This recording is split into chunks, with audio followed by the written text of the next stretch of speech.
Bien, pues buenos días a todos, los que estáis detrás de la cámara y los que estáis delante de mí. Es la primera vez que hago esto, así que no sé si me voy a aclarar con tanta pantalla. Bien, vamos hoy a cerrar todo este programa que hemos estado haciendo sobre aprendizaje y emprendimiento. Y vamos a cerrarlo pensando sobre cómo funciona la mente. Durante todas estas sesiones lo que hemos estado es reflexionando cómo mejorar la forma en la que nuestros alumnos aprenden en las clases, qué podemos hacer para estimular la creatividad, para estimular el pensamiento, para hacer que aprendan mejor, que comprendan mejor. Hoy vamos a cerrar preguntándonos sobre todo sobre cómo funciona la mente, ¿no? ¿Qué ocurre por dentro? Y cuáles son los mecanismos que permiten que esa comprensión o que ese aprendizaje sea más eficaz. Por eso me gustaría empezar con dos referencias. La primera es una referencia hacia la inteligencia. La imagen que tenéis en pantalla es la imagen ya muy conocida del modelo de Howard Gardner. Howard Gardner aporta a la pedagogía un factor muy importante, y es la ruptura de la visión que hemos tenido durante siglos de que la mente es algo fijo. Es como una especie de cajón con el que nacemos que tiene un tamaño determinado. La escuela se encarga de llenar ese cajón. Y bueno, pues hay cajones más grandes y cajones más pequeños. Esa visión fija, determinista, que vinculaba la inteligencia a la herencia, ha hecho o ha condicionado mucho la forma en la que hemos entendido la escuela y la organización de la estimulación del aprendizaje. ¿Por qué? Porque si al final la inteligencia es algo que viene determinado por la herencia, es algo que no podemos modificar, nuestra intervención tiene poca eficacia. Y aquello que metemos en la cabeza depende única y exclusivamente del concepto de capacidad. Hoy se ha roto ese concepto de capacidad como el concepto clave que organiza el currículum o la legislación educativa. Hoy el modelo de Gardner yo creo que poco a poco se va superando, pero ciertamente esa idea de que hay muchas formas de ser inteligente, que no hay una única manera, que aquellos niños que triunfan en el sistema académico o que sacan buenas notas en PISA, como hoy diríamos, no son necesariamente los niños más inteligentes, ni son necesariamente los que triunfan en la vida. En el contexto de educación emprendedora, esto tiene una relevancia incluso mayor, porque al final emprender no solamente depende de las habilidades académicas, sino depende fundamentalmente de las posibilidades de desarrollar un carácter de iniciativa, innovación, gestión del riesgo, habilidades para comunicarse, para trabajar en equipo, gestión eficaz del tiempo y un largo etcétera de factores que habéis ido explorando en las sesiones anteriores. La segunda imagen que me gustaría traer esta mañana para poder introducir este módulo es la portada de un libro de Sonia Lyubomirsky, La ciencia de la felicidad. ¿Por qué? Porque ella presenta, precisamente al hilo de esta argumentación, de qué depende que un niño, que una persona sea feliz en la vida. Y veis ahí esa tabla en la que aproximadamente el 40% de factores que tienen que ver con ser o no ser feliz en la vida depende de los factores no solamente hereditarios, ¿no?, sino aquellos factores que escapan del control del docente, ¿no? A mí me gusta mucho citar ya un viejo libro de Carballo que habla del concepto de urdimbre constitutiva, ¿no? No solamente de aquellos factores que vienen por la genética, sino aquellos factores que dependen de los primeros meses de vida, de los primeros años en el desarrollo de un niño, ¿no? Toda esa parte afectiva, el tono vital, muchas cosas que no dependen de la educación académica. Dice Lyubomirsky que hay un 10% a la hora de determinar por qué una persona es feliz, hay un 10% de factores que dependen de las circunstancias y que también escapan a nuestro control. Pero aproximadamente el 50% de los factores que hacen que una persona tenga un sentimiento subjetivo de ser feliz en la vida, lo que llamamos, o lo que llama la UNESCO, el sentimiento de bienestar subjetivo, eso depende de las elecciones, de las decisiones que tomamos. Y eso sí depende en gran medida de la forma en la que hemos sido educados, de cómo se nos ha entrenado la mente, de cómo se nos ha entrenado la inteligencia ejecutiva. Hoy vamos a centrar esa reflexión en cómo entrenamos la capacidad de tomar buenas decisiones, de cómo entrenamos la capacidad o las funciones ejecutivas de la mente y fundamentalmente la función que a mi juicio es más importante, que es la de la metacognición. Seguro que reconocéis este esquema que habéis trabajado en las clases anteriores sobre cómo se produce el aprendizaje. Decía que en estas últimas semanas hemos estado viendo cómo podíamos activar un aprendizaje más profundo, ¿no? Y recordáis que habéis trabajado, y reconocéis en la pantalla, el ciclo de Kolb, ¿no? Los 4 grandes elementos que producen un aprendizaje inteligente. A mí me gusta siempre poner el ejemplo de Tilly Smith, una niña británica que estaba con sus padres cuando el tsunami, estaba de vacaciones en un hotel, estaban en la playa y reconoció, estaba tumbada en la arena, de repente cuando la ola se retiró muy rápidamente, más de 20 metros, recordó el proyecto que había hecho en su clase de geografía. Y reconociendo lo que iba a pasar, avisó a sus padres, que convencieron a más de 80 turistas que subieron a la azotea del hotel y se salvaron. Está en Google, tenéis el vídeo del profesor de geografía contando el proyecto, ¿no? A mí me gusta mucho este ejemplo y siempre me suelo preguntar, ¿cuántos de nosotros estudiamos en la escuela los accidentes geográficos, los terremotos, los volcanes, los tsunamis? ¿Y cuántos de nosotros en aquella playa hubiéramos sido capaces de reconocer lo que ocurría, de tomar la decisión correcta, de convencer a un grupo de adultos que iniciaran la acción correspondiente y salvar a esas 80 personas? Muchos de nosotros tenemos la información, la definición de tsunami, tenemos seguro y estudiamos en el libro de ciencias naturales un tema correspondiente. Tener la información no significa tener conocimiento. Y hoy, en la era de la información, cuando estamos expuestos a tal cantidad de datos, la misión fundamental de la escuela es ayudarles a producir conocimiento. Y no cualquier tipo de conocimiento, sino un conocimiento que llamamos inteligente.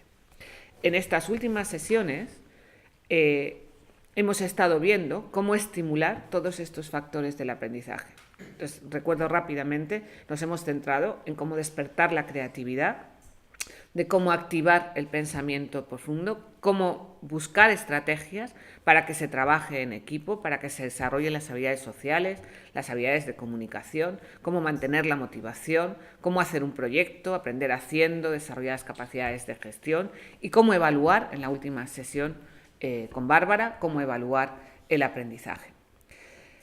¿Pero es suficiente? ¿No? Esa es la pregunta que nos hacemos hoy. ¿Es suficiente que nuestras clases sean activas, que sean intensas? ¿Es suficiente que generemos en las aulas experiencias potentes que entretengan a los alumnos, que les diviertan, que les motiven, que les impliquen? ¿Qué necesitamos? Y sería la pregunta última, la última función ejecutiva, para que ese conocimiento pase a la memoria profunda y se active en el momento oportuno, pase a formar parte de lo que podemos llamar nuestro carácter mental, que hace que se consolide, ¿no? Y eso es lo que descansa en la activación de la metacognición. Vamos a hacer 2 cosas en el resto de la mañana. Primero vamos a explorar qué ocurre mientras aprendemos, qué ocurre en nuestra cabeza, qué factores de aquello que ocurre dentro de nuestra mente condicionan o determinan la calidad del aprendizaje que se produce dentro de nuestras aulas. Y en segundo lugar, lo que vamos a hacer esta mañana es explorar cuáles son los pasos para elaborar un programa sistemático que active y que mejore la metacognición. Exploramos entonces rápidamente qué ocurre en nuestras aulas, ¿no? ¿Qué creéis que hacen los profes cuando observan estos comportamientos que tenéis ahora en la pantalla? Estas cosas que ocurren. ¿Cómo reaccionamos como adultos, no solamente como profes, sino los que tenemos hijos? ¿Qué hacemos cuando de repente son totalmente caóticos y desordenados? Se dejan la habitación patas arriba. O abres la cartera y está llena de papeles arrugados, bocadillos a medio terminar, papel de plata, lápices rotos, bolis que no funcionan, todo metido dentro de la carpeta. Y ellos quieren. Quiero decir, tú les dices, por favor, limpia la cartera. Y ellos lo sacan todo. Y lo sacan todo con buena intención. Entonces, para hacerlo bien, lo dejan todo expandido. Pero como luego no tienen tiempo porque les surge otra cosa, pues entonces aquello todavía es más caótico, ¿no? O los que se olvidan de todo. ¿no? O sea, yo he visto niños que se han dejado 3 veces los calcetines olvidados. Yo entiendo que pierdas el abrigo, ¿no? Esto es habitual. O que pierdas el suéter. Pero los calcetines, ¿cómo puedes salir a la calle de clase sin calcetines en invierno? Pero se les olvida. O se les olvida la tarea, ¿no? Yo siempre cuento a mi hijo pequeño que llamaba a su amigo Luis todos los días. Pero vamos a ver, se hace media hora que has salido de clase. ¿Cómo no te acuerdas de los deberes? Menos mal que ahora están prohibidos. Pero al final, quiero decir, al final, y no es que no quiera, no, si él quiere, si es que lo apunta en la agenda, pues es que se le olvida la agenda también. Entonces son olvidadizos. O hay niños que son susceptibles, ¿no? Que siempre piensan que estás atacando, ¿no? Son irritables con mucha facilidad, ¿no? Entonces es muy fácil. Entonces, claro, al final los compañeros están metiéndose con él, ¿no? Luego está lo de la procrastinación, este nombre, ¿no? Estos que lo dejan siempre para después, pero no porque tampoco quieren fastidiarte, o sea, ellos es que lo harán luego, cuando tengan más tiempo, porque ahora tienen otra cosa. Entonces, luego más tarde, luego ya me siento con calma, ¿no? Pero primero, pues voy a merendar, después voy a arreglar no sé qué, después voy al baño, porque así ya me siento y ya me concentro. Entonces te sientas y dices, uy, voy a arreglar esto, no, y van dejando, ¿no? Luego están los que se comen el mundo. Propones un proyecto, un tal, pues yo haré, tal. Los viajeros de sillón, que digo yo, ¿no? Estos que luego de adultos hacen estos viajes pero nunca compran el billete. Pues esto es igual, ¿no? Voy a hacer, pero nunca empiezan, ¿no? Y así sucesivamente tenéis una lista en el Power de un montón de comportamientos que son particularmente irritables, pero que no son fáciles de abordar, que distorsionan mucho el aprendizaje, sin llegar a una patología, sin llegar, ¿no? y podéis ir viendo, ¿no? Los olvidadizos, los que posponen, los que pierden los nervios. Uno muy curioso que no había citado, los que no saben dividirse las grandes tareas, no saben por dónde empezar, ¿no? Propones una actividad, propones una cosa y son desordenados en la forma en la que organizan el trabajo académico, ¿no? Los que actúan sin pensar, ¿no? Sin llegar a un síndrome patológico, los que son tremendamente impulsivos, o los que dicen lo primero que se piensa, o los que no leen el examen hasta el final, sino que directamente antes de terminar las instrucciones ya se lanzan a contestar los ejercicios, ¿no? Todas estas cosas provocan en los profesores, primero, bastante irritación, provocan una distorsión importante en el aprendizaje, hacen que normalmente les sermoneemos.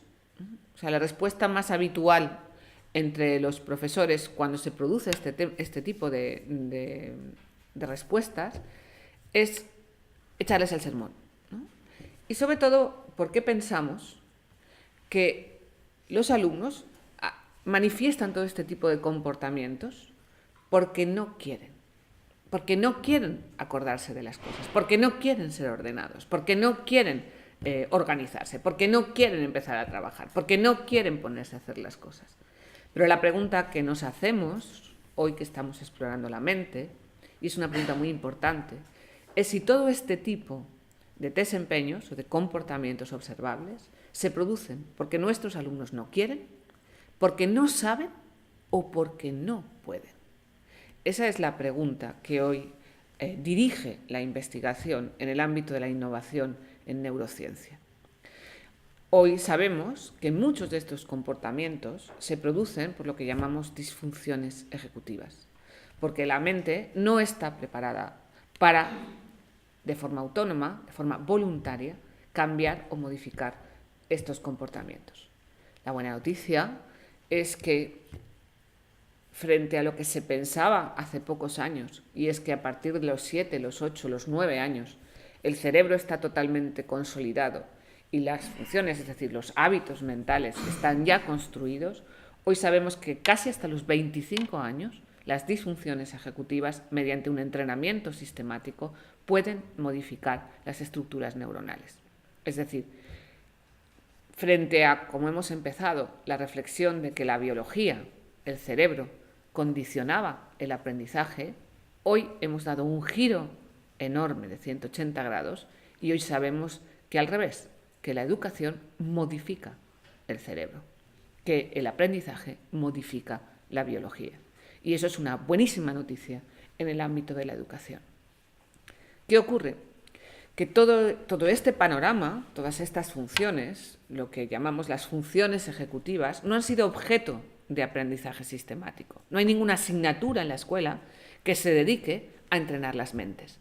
Se ha dado por supuesto que durante el trabajo ordinario que se hace en las asignaturas, los alumnos, de una forma casi que intuitiva, iban a ir aprendiendo, iban a ir entrenando todas estas funciones.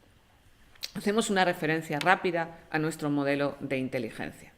Podéis descargar ya en la web el libro La inteligencia que aprende, que hemos escrito José Antonio Marina y yo, hemos publicado en Santillana y acabamos de colgarlo de forma gratuita. Y en el libro tenéis todos los pasos y la descripción exhaustiva y una amplia bibliografía sobre cómo funciona la mente y todo lo que vamos a ver a continuación. En el libro presentamos una estructura del funcionamiento de la mente en dos pisos, el piso de arriba y el piso de abajo.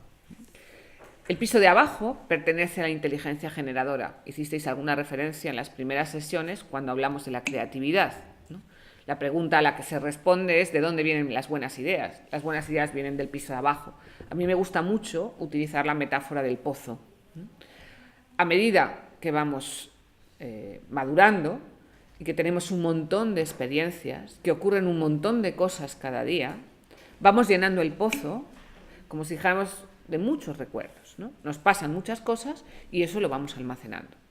Pero eso no quiere decir que del piso de arriba, del piso de abajo, pase el conocimiento, pase la información al piso de arriba, al conocimiento consciente, siempre de la mejor manera, de la forma más adecuada, en el momento más adecuado o para resolver situaciones reales con la prontitud que se necesita. Entonces, entre el piso de arriba y el piso de abajo hay como una especie de relación constante que depende de lo que a mí me gusta, siguiendo con la metáfora del pozo, decir que son como las cañas de pescar, ¿no? Imaginemos cuando estás buscando una farmacia y estás en un sitio conocido y sabes que la has visto, pero no te acabas de acordar, ¿no? O el nombre de una calle, o muchas cosas que sabes, pero que no puedes recuperarlas con la facilidad habitual, ¿no? Siempre me gusta, en el libro pongo un ejemplo. ¿Cuántos de vosotros podríais ahora, o sabéis, la lista de los Reyes Godos? No veo las respuestas, porque sin gafas no veo, pero hacer un poco un ejercicio mental, ¿no? Creo que menos los que tienen de 50 para arriba, nadie sería capaz en este momento de saber los Reyes Godos, ¿no? Los que estáis aquí tampoco. Pero si os pregunto, ¿cuál de estos reyes es godo? ¿Luis XIV o Recaredo? Todo el mundo sabe, ¿no?, que Recaredo. Pero no sabíais la lista de los reyes godos, ¿no? Bueno, pero es que en el pozo hay muchas cosas que no sabemos que sabemos. Entonces, una buena pregunta es como una caña de pescar que saca del pozo información que necesitamos. Por eso, esto un poco así de ir por casa, insisto que en el libro está explicado con mucha profundidad, dividimos el funcionamiento de la inteligencia en dos grandes áreas. La inteligencia generadora, es decir, la matriz de la creatividad, donde la mente guarda todos los estímulos que penden de las experiencias, y las cañas de pescar, lo que llamamos la inteligencia ejecutiva, la estructura que selecciona, aprueba, bloquea, dirige y modula las actividades de la estructura generadora de la mente. Hemos pensado, los progres pedagógicos, que haciendo muchas experiencias, y fue toda la corriente de la pedagogía experiencial, que cambiando las aulas de una estructura mecánica academicista, reiterativa, donde se trabajaba la memorización, pasar a hacer muchas cosas en las aulas, iba a producir aprendizaje. Pero esto no es cierto del todo. Yo puedo hacer una experiencia intensa, y podéis ver en nuestra web un montón de vídeos, en nuestras aulas, ejemplos de proyectos, de experiencias, de unidades didácticas, donde los alumnos, no lo sé, ahora esta semana, estos días, que han hecho sobre el cuerpo, ¿no? Y he visto en alguna de las aulas cómo han traído pulmones de vaca, cerebros de cabra, y las madres han ido a la carnicería del pueblo y han traído ahí un montón de vísceras, y estaban todos los niños allí emocionados con las vísceras. Pues a algunos les daba asco, otros se puso a llorar, esto de educación infantil, otros no hacen ni caso. Porque tú provoques una experiencia y te lo ocurres mucho, automáticamente, repito, automáticamente no se produce aprendizaje. Las experiencias llenan el pozo. Claro, que entre ver un pulmón de vaca al natural y la foto del libro de texto en la página 17, hay muchas más posibilidades que se produzca aprendizaje en el primer caso que en el segundo. Pero si queremos garantizar que se produce ese aprendizaje inteligente, necesitamos ir al piso de arriba y analizar cómo vamos a entrenar esa estructura que seleccione, apruebe, bloquea, dirige o modula la información, la experiencia, los estímulos que percibimos y que almacenamos en el pozo de abajo. Hoy no hablaremos, pero sí que abro la puerta a estudiar en profundidad la memoria, porque al final la memoria es la estructura central junto con la metacognición. Porque solo aprendemos de memoria, no hay otra forma de aprender. Otra cosa es que haya que memorizar mecánicamente, pero la memoria es la estructura central. En el libro dedicamos un capítulo muy largo a los mecanismos por los que la información entra en la memoria y los mecanismos por los que la información sale de la memoria. ¿Y cómo lo guardamos? ¿Y cuáles son los tipos de memoria que tenemos? Hasta 11 tipos distintos de memoria, de guardar la información en el pozo, de organizar o de ordenar la información del pozo, son los que presentamos en el modelo. Nos vamos a centrar entonces en las cañas, ¿no? ¿Cuáles son esas cañas? ¿Cuáles son esas funciones ejecutivas que procesan la experiencia y que construyen conocimiento? Las hemos clasificado en 11, en 4 bloques. Las primeras 4 son las que tienen que ver con la gestión de la energía vital, ¿no? Desde ese momento inicial donde te activas a la hora de aprender algo, ¿no? Que es más fácil verlo en términos negativos, ¿no? Esos días que no tienes ganas de nada, o sea, que te tumbas en el sofá y solo quieres ver telenovelas, ¿no? Como me dice mi marido cuando vamos a ir al cine, mira, yo de pensar no, o sea, vamos a ver una comedia americana que acabe bien, porque es que hoy no puedo pensar nada, ¿no? Nada de versión original. Entonces, hay momentos donde el cuerpo ni siquiera, ¿no? tiene energía como para iniciar un proceso consciente de aprendizaje, ¿vale? Ese sería el momento casi que previo a la acción de aprender. De hecho, la activación cognitiva es una función ejecutiva que tiene mucho que ver con lo biológico, ¿no? Con el sueño, el cansancio, la temperatura adecuada, etcétera, etcétera, ¿no? De dónde vienen las ganas de mover, que en el aula se manifiesta claramente en estos niños que están cansados, ¿no? O sea, están cansados siempre, pero naturalmente cansados. No que son vagos, que esto es otro problema más fácil de arreglar. Pero hay niños sin energía, ¿no? Un poco lo que hablamos muchas veces del tono vital.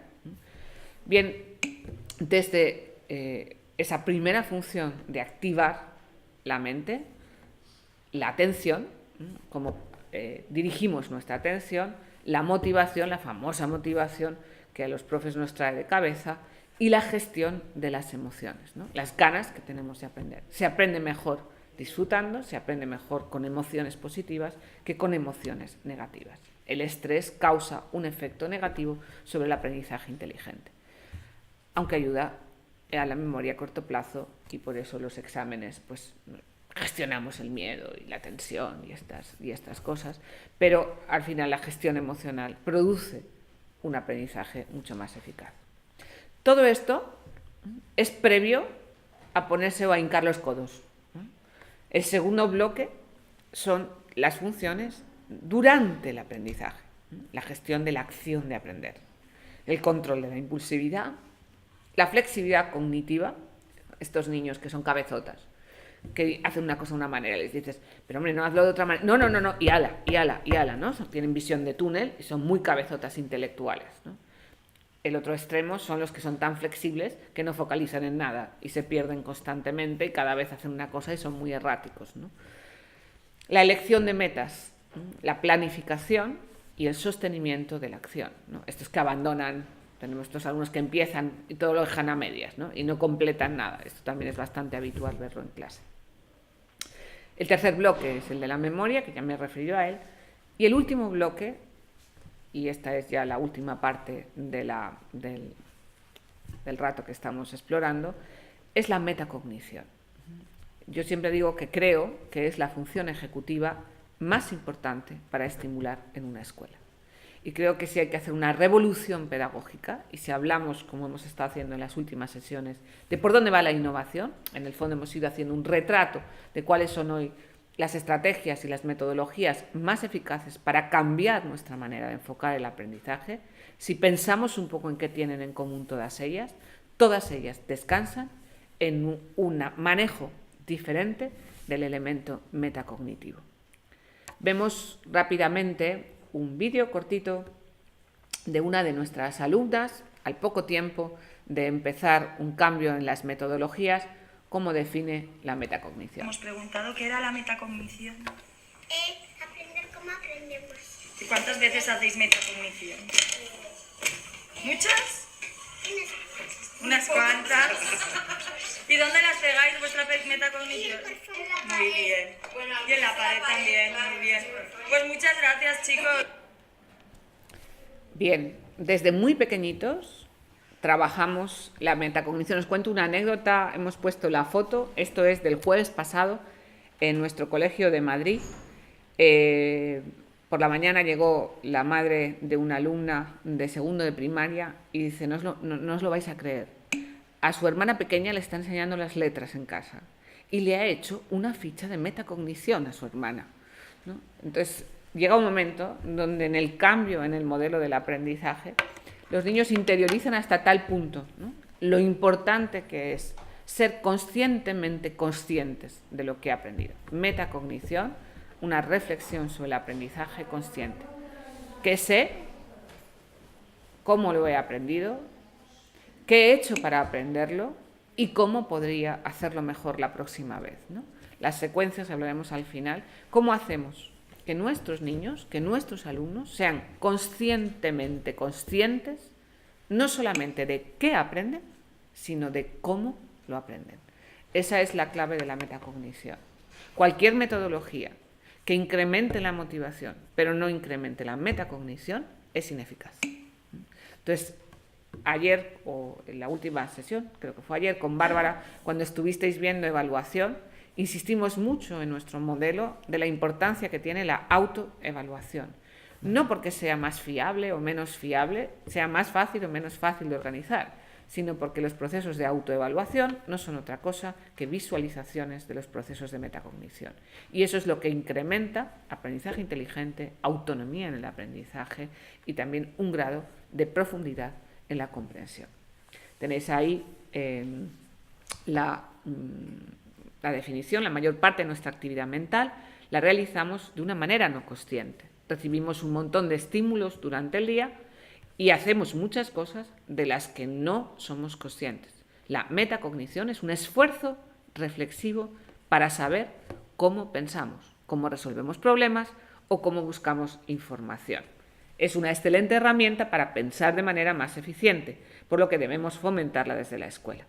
Los niños mejoran espectacularmente en su aprendizaje cuando reciben este tipo de formación. Metacognición es ser capaz de pensar cómo pienso, cómo recuerdo, cómo percibo y cómo comprendo. Todos somos conscientes, por ejemplo, por explicarlo con términos más de ir por casa, todos somos conscientes de cuándo aprendemos mejor, ¿no? Hay algunos que nos encanta quedarnos por la noche y hay otros que nos encanta levantarnos por la mañana. Yo siempre digo que hay búhos y alondras, ¿no? Cuando estudiábamos, porque ahora ya la vejez cambia un poco los patrones y hay otros factores a tener en cuenta, pero todos cuando hemos sido estudiantes, pues había quien se quedaba hasta las 3, las 4 de la mañana y no tenía nunca sueño, y hay otros que, quiero decir, a las 12 como la Cenicienta, dejan de ser personas y o duermen o se ponen insoportables y prefieren madrugar, ¿no? Hay niños que se van a la cama, que se quedan y apuran, y hay otros que los 10 minutitos de antes del desayuno les resultan muy eficaces, ¿no? ¿Cómo recuerdo mejor? Puedo recordar mejor escribiéndomelo, aunque luego no saque la chuleta, o puedo recordarlo mejor pintándolo y haciéndome mi mapa mental, o puedo recordar mejor, o estos niños que te preguntan, siempre, ¿no? Te preguntan en un examen, ¿y esto dónde estaba? ¿Arriba o abajo? Tú les dices, esto estaba al lado de la foto grande, y entonces ya se acuerdan. O hay otros niños que te dicen, dime cómo empieza, ¿no? Y entonces tú les dices cómo empiezas, ¿no? Antes, cuando apuntábamos números de teléfono, pues hay quien recuerda el número pintado en papel y hay quien recuerda el sonsonet. Las tablas de multiplicar, hay quien las canta, y entonces cuando va a hacer 7 por 8 casi que le sale la musiquita de cuando era un niño, ¿no? Y hay quien lo ve escrito. Hay distintas maneras de aprender. Cada mente aprende de una forma diferente. La metacognición es la capacidad de tomar conciencia de la eficacia de mi aprendizaje. Cómo recordamos, cómo pensamos, cómo percibimos y cómo comprendemos. La comprensión es otro de los grandes desafíos en este momento en la investigación educativa. ¿Por qué? Porque la comprensión no es un acto voluntario. Pese a lo que pensamos muchas veces los profes, los niños no comprenden las cosas porque quieren o porque no quieren. No es un acto de voluntad. Yo me puedo sentar delante de un problema complejísimo de física o de matemáticas, leérmelo 10 veces, o de filosofía, o de un periodista de turno. Leérmelo 10 veces y no entender nada, por mucho que yo quiera, ¿no? El esfuerzo, el tiempo dedicado, etcétera, etcétera, son factores que pueden ayudar, pero no es un acto voluntario. Es un juego de factores que dependen en mucha gran medida de cosas que no están en nuestras manos. ¿En qué ayuda la metacognición? La metacognición ayuda en la autorregulación y el autocontrol, en la organización del aprendizaje profundo, de modo que podamos fomentar, ayudar a que esa comprensión, ese clic, se produzca. Bien, entramos ya en la última parte, ¿cómo podemos estimular la metacognición? Hemos puesto en el Power 4 grandes factores, una especie de retrato de en qué consiste esa metacognición. Yo necesito, como aprendiz, saber cómo funciona mi memoria, saber, como he dicho antes, cómo comprendo mejor, ser consciente de los procesos de aprendizaje, ¿no? ¿Qué me pasa en mi cabeza para recordar algo? Convertir objetivos y deseos en acciones, ¿no? El segundo bloque de elementos metacognitivos tienen que ver con la planificación, la dirección y el control del aprendizaje. Tengo que saber cómo selecciono estrategias. Esto es fundamental, ¿no? A veces los profes nos empeñamos en que los alumnos hagan mapas mentales o que hagan mapas conceptuales. Hay alumnos a los que los mapas mentales les ayudan mucho a comprender. Hay otros alumnos que no les sirven absolutamente para nada. Los resúmenes, otro ejemplo. Hay alumnos a los que hacer resúmenes les ayuda mucho y hay otros alumnos a los que no. Estos niños que te dicen en casa, dime la lección, que así se me quedan. Y ves tú a tu padre ahí, repitiéndole, leyéndole el libro de ciencias naturales. Por eso tienen ahora crisis, ya que no tienen libros. Entonces, y hay otros que quieren silencio absoluto porque no pueden concentrarse y necesitan leer ellos por sí mismos. Insisto, metacognición significa selección de estrategias eficaces, selección de fuentes de información. Hay niños que prefieren leer un libro, había niños que preferían leer un libro y otros que prefieren ver un vídeo. Pero la cantidad de información, la relevancia de información, la pertinencia de la información depende en gran medida de las fuentes que se utilizan y si las fuentes son adecuadas al estilo de aprendizaje que tiene cada niño. Otro bloque de procesos metacognitivos que necesitamos estimular tienen que ver con la monitorización de los procesos de pensamiento. Cómo rompen en submetas lo que tienen que hacer, cómo se valoran los pasos, cómo se modifican y son flexibles durante los procesos, cómo se anticipan a nuevos aprendizajes. Y por último, cómo se almacena de forma inteligente, cómo se selecciona lo que hay que recordar, cómo se separan los componentes emocionales y los cognitivos y cómo se planifican mejor los futuros aprendizajes. Hay un elemento, y añado esta transparencia por insistir en la importancia que tienen los elementos o los aspectos emocionales durante el aprendizaje, ¿no? ¿Por qué? Porque los razonamientos no son única y exclusivamente fríos, sino que se producen en contextos emocionales diferentes. Nadie se ha olvidado del primer beso, aunque luego te hayan dado 17 más, Quiero decir, nadie se ha olvidado de la primera vez que fuiste a un sitio especial con una persona especial, ¿no? Todo el mundo tiene en su memoria como una especie de álbum de fotos. La selección que la mente hace de las fotos tiene que ver con la intensidad emocional asociada al recuerdo o al momento en el que se produjo la experiencia. Por eso hacemos que se diviertan, que en los proyectos tengan mucha intensidad emocional, porque eso garantiza una memoria mucho más eficaz. Tiene mucho que ver con la persistencia, con la implicación en la tarea, y tiene mucho que ver con otro factor que, aunque no vamos a explorar hoy, pero que cada vez trabajamos más, y es la necesidad de modificar las creencias sobre la eficacia personal. Lo entendemos muy bien con un ejemplo, ¿no? Son estos niños, muy frecuentemente, que se sientan delante del libro, porque ellos te quieren todavía en primaria, todavía quieren ser buenos y eso, luego ya se les pasa, pero ellos se sientan, ¿no? Y dicen, bueno, pues, y se ponen delante del problema de matemáticas, y están todo el rato con esa vocecita de Pepillo Grillo, ¿no? De, no me entra, es que esto es muy difícil, las matemáticas no son lo mío, es que a mí esto no me va, es que... Entonces están diciéndose todo el rato, ¿no? Y ellos te quieren todavía, entonces están leyéndolo, ¿no? O es que a mí no me va la biología, ¿no? La biología de tercero de la ESO, que es otro hueso de estos que se estudia fatal. Y ahí está leyéndose los nombres. Y ellos te quieren, bueno, ahí no te quieren, ahí te temen. Entonces, bueno, pues eso, y están ahí, y dale que te pego, y a qué huele, que habrá hecho mi madre de cena. O sea, su vocecita va por otra parte, y luego están con esto no me entra, esto es muy difícil, esto no me entra, esto es un montón, esto es un montón, esto es un montón. Entonces, las creencias, las visiones de túnel, la misma percepción que uno tiene emocionalmente de sí mismo, los sentimientos hacia la propia capacidad, son otro de los factores fundamentales que interfieren en la metacognición. Lo dice muy bien John Hattie, uno de los grandes gurús en este momento en el ámbito de la innovación, que entre los 50 factores que optimizan el aprendizaje sitúa en primer lugar la modificación de las expectativas. La modificación de las expectativas sobre el aprendizaje tiene que ver con la gestión emocional. Bien, ¿qué hacemos entonces para entrenar directamente cualquiera de las funciones ejecutivas? ¿Vale? Yo en el libro presento 5 pasos que pueden aplicarse a cada una de las funciones. Vamos a repasar rápidamente cuáles son esos 5 pasos en el caso de la metacognición. ¿Cuál es el primer paso? El primer paso es describir el desempeño del estado óptimo de cada función ejecutiva. ¿Esto qué quiere decir?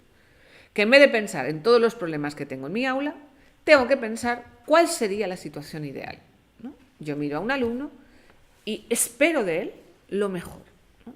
Vuelvo a insistir que esto lo entiendes mucho cuando tienes hijos. Es decir, yo soy profe muchos años e intento que mis alumnos aprendan muy bien, pero cuando me he sentado a estudiar con mis hijos, pues evidentemente ahí los machacas y no tiras la toalla hasta que el niño, quiera o no quiera, lo entienda. No, yo ya me la estudio de memoria y ya está. No, hombre, no, lo tienes que entender. Pero, bueno, esto quiero decir, las expectativas que tienes sobre el desempeño óptimo, es decir, sobre lo mejor que puedes sacar de tu alumno, eso es el primer paso para lograr un entrenamiento eficaz de cada función ejecutiva. Esto supone que el primer esfuerzo que tenemos que hacer es romper la metacognición en todos los comportamientos observables que deberían darse en un aula en cada uno de los alumnos que tuviera un nivel metacognitivo óptimo. Entonces, no pensar tanto por el efecto halo de Diablo, es decir, en qué es lo que hacen mal, insisto, sino en qué es lo que pueden y son capaces de hacer, y sería estupendo que todos mis alumnos hicieran. La metacognición es la función más compleja junto con la memoria para romper, así que la hemos roto en 17 desempeños o 17 comportamientos observables a entrenar. ¿Por qué? Por muchas razones. La más importante es que yo no me puedo poner a entrenar metacognición de 9 a 10 de la mañana en mi clase de historia. ¿Por qué? Pues porque es imposible en 50 minutos entrenar nada tan amplio. Y eso no me va a permitir ni sistematizar ni evaluar el logro de mi intervención educativa. Por eso lo rompemos en desempeños. Creo que esto también lo habéis visto con mis compañeros en alguna de las sesiones anteriores. Necesito seleccionar cuál es el matiz metacognitivo que voy a entrenar de forma sistemática. Y proponemos 17. ¿Cómo sería un alumno con un nivel metacognitivo adecuado? Pues el que es consciente de lo que sabe y cómo lo ha aprendido. Esto quiere decir que puede verbalizar aquello que sabe. Y esto de, me lo sé, pero no me sale. Mira, o te lo sabes, o te lo sabes, o te sale, o no te lo sabes. Pero esto de lo tengo en la punta de la lengua, tampoco funciona. Es decir, un nivel de metacognición óptimo es el que puede verbalizar conscientemente cómo lo ha aprendido. Sabe cómo funciona mi memoria. Sé cómo comprendo mejor, soy consciente de los pasos que he dado para aprender, sé planificar, dirigir y controlar el aprendizaje. Puedo convertir los objetivos y deseos en una acción, puedo seleccionar la estrategia adecuada, selecciono una fuente de información, puedo monitorizar el progreso de mi aprendizaje, puedo romper en submetas aquello que tengo que hacer, puedo valorar y modificar cada paso, puedo ser flexible para caminar durante el proceso, puedo anticiparme a un nuevo aprendizaje, evaluar los resultados, almacenar de forma inteligente, separar componentes emocionales y cognitivos y planificar mejor el futuro aprendizaje. Hemos visto todos estos elementos en la introducción, ahí los tenéis de forma organizada. ¿Por qué? Porque el siguiente paso, o los dos siguientes pasos, es una vez yo sé lo que quiero que mis alumnos hagan, lo que espero ver de mis alumnos, voy a plantearme como profesor cuáles son los factores que ayudan y cuáles son los factores que obstaculizan ese desempeño. ¿Siempre tenemos que ponerlo fácil? No. A mí me gusta citar una de estas frases de autoayuda de internet, ¿no? Los que nadan siempre con la corriente piensan que son mucho mejor nadadores de lo que son.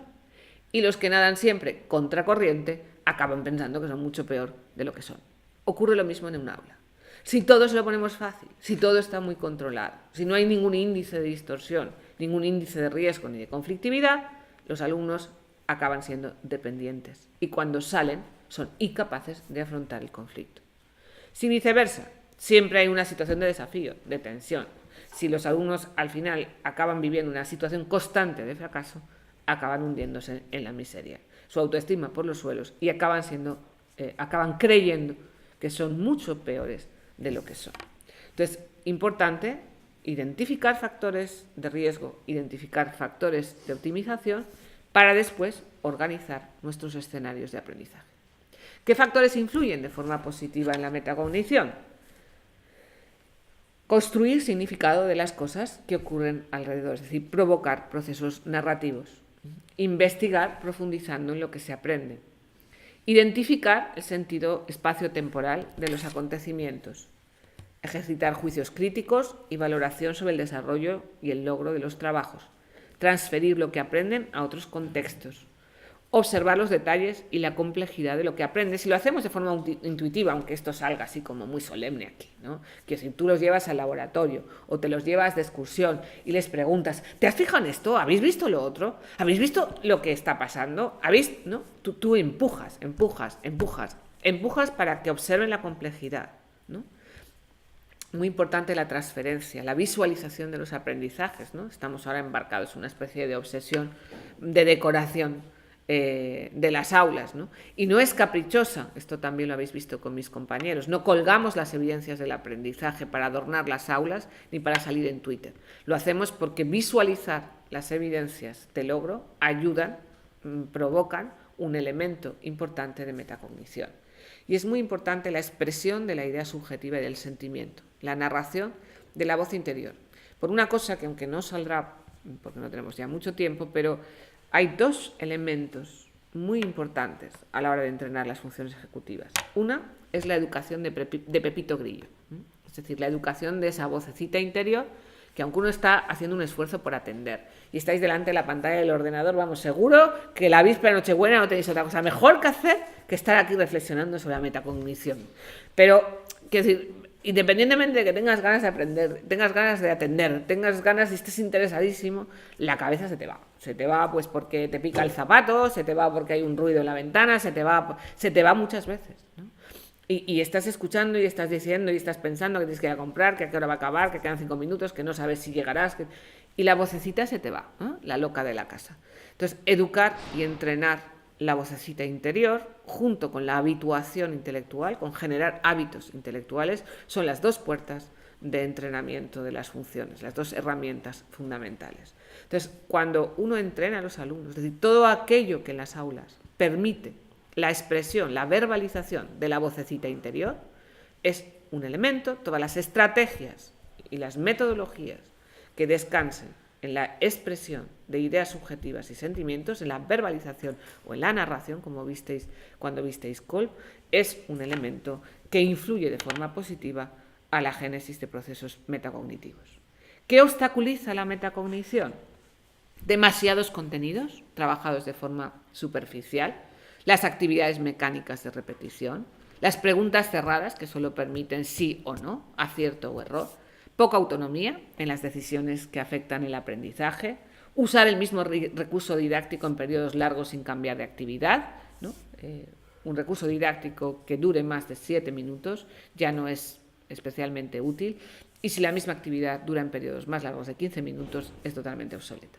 Dar todo por hecho sin opción a organizarse, no planificar desafíos adecuados, o bien que sean demasiado altos o bien que sean demasiado bajos y al final provoquen aburrimiento, no dejar espacios ni tiempos para la reflexión, ¿no? La activities, o sea, llenar todo de papel, usar exclusivamente herramientas de evaluación que miden únicamente la memorización de contenidos y no los procesos reflexivos. Ya hemos visto que nos ayuda y hemos visto que nos obstaculiza. El cuarto paso es compartir esto con los alumnos, especialmente en la función de metacognición. No es suficiente que el profesor sepa lo que hay que hacer. Es muy importante para provocar el aprendizaje autónomo que sean los alumnos los que sean conscientemente conscientes de todo el proceso que van haciendo. Tenéis también en la web y podéis descargaros los pósters de las funciones ejecutivas que nos ayudan a este cuarto paso. Que lo que hemos hecho es coger todos los elementos de los desempeños óptimos de la metacognición y producir preguntas, relatos, dibujos que ayuden a los niños, según la edad y según el contexto, a tomar conciencia gradual de cómo se va produciendo ese aprendizaje. ¿Qué preguntas se tienen que hacer los niños a sí mismos constantemente? Pues en el caso de la metacognición, preguntas como las siguientes. ¿Sabes cómo aprendes mejor y qué cosas te lo hacen más fácil? ¿Qué te ayuda a recordar la información que aprendes? ¿Relacionas las cosas nuevas con las que ya sabías? ¿Identificas las cosas que más te han impactado? ¿Cómo te organizas a la hora de ponerte a aprender algo? ¿Puedes descubrir lo que va a ocurrir anticipadamente y compartes tus planes? ¿Te das cuenta enseguida de que cuando lo que haces no es eficaz? ¿Valoras y opinas sobre tu trabajo a medida que lo vas haciendo y después de realizado? Evidentemente, estas son preguntas estándar. Es importante en este paso que cada profesor, cada educador, adapte este tipo de preguntas al nivel, a la edad, al contexto educativo, al contexto de la unidad didáctica o del contenido que se está trabajando. Y a partir de la visualización de los desempeños óptimos de la metacognición, elabore las famosas escalas, diarios reflexivos o herramientas tanto de autoevaluación como directamente o explícitamente de metacognición. Entonces, las preguntas de los pósters son orientativas. Una vez hemos recorrido esos 4 pasos, llegamos al último paso y es el momento de planificar, es el momento de entrenar explícitamente por medio de actividades y estrategias cada una de las funciones. ¿Cómo lo hacemos? Programando. Esto también creo que ha salido en las anteriores sesiones. Yo siempre digo que programar no es un acto de burocracia, es un acto de imaginación. El profe, el educador, imagina su clase, imagina su sesión, imagina aquello que va a hacer esperando que la reacción de sus alumnos sea exactamente el tipo de aprendizaje que él desea. Así que imaginar es dibujar como una especie de escenario, ¿no? Nos gusta usar mucho la metáfora del coreógrafo, ¿no? Tú imaginas y pones en escena todas las situaciones, recursos, diálogos para que se produzca el aprendizaje que tú esperas ver. Con 3 tipologías de actividades. Actividades que llamamos de contexto. Son aquellas que se hacen para variando, cambiando la organización de los espacios del aula, de los recursos y de los factores externos al aprendizaje para reducir las dificultades que los alumnos tienen. Si yo quiero que mis alumnos produzcan un grado o mejoren su grado de metacognición, evidentemente necesito que tengan espacios para la reflexión personal. Si yo tengo mi aula organizada en aprendizaje cooperativo, en algún momento voy a tener que generar espacios donde el alumno pueda reflexionar en silencio, de forma individual y pueda producir narración. Si yo tengo pautadas mis aulas de modo que no hay espacios para la reflexión, evidentemente mi alumno no va a mejorar su nivel de metacognición. La forma en la que organizamos los recursos. Si yo utilizo siempre el libro de texto, que da una cantidad muy limitada de cada hecho, o sea, si coges un libro de historia, ¿no? Es un poco lo que José Antonio Marina habla de la pedagogía de la hamburguesa. Ahí hay un montón de trozos de información, pero hay muy poca profundización en esa información. Si yo quiero que mis alumnos aumenten su nivel de metacognición, voy a tener que organizar o que seleccionar metodologías como la que visteis con mis compañeros de proyectos, que me van a permitir seleccionar información relevante y trabajarla con mucha profundidad. Si yo organizo mi escuela única y exclusivamente a toque de campana y en cada hora de clase hacen una cosa totalmente distinta y las disciplinas no tienen nada que ver y la interdisciplinariedad está totalmente ausente de mi organización escolar, mis alumnos van a tener compartimentos estancos. Eso es lo que pasa cuando te dicen esto de estás dando clase de matemáticas y haces una referencia a historia y te dicen esto no toca, esto no es de aquí, ahora no toca esto, ¿no? O no puede usted preguntar, ¿no me puede bajar la nota por la ortografía? Porque esto es clase de matemáticas, ¿no? Esto seguro que muchos profes lo hemos escuchado. Porque en el fondo hemos producido que la mente tenga compartimentos estancos, y que la información vaya cayendo en cada cajita.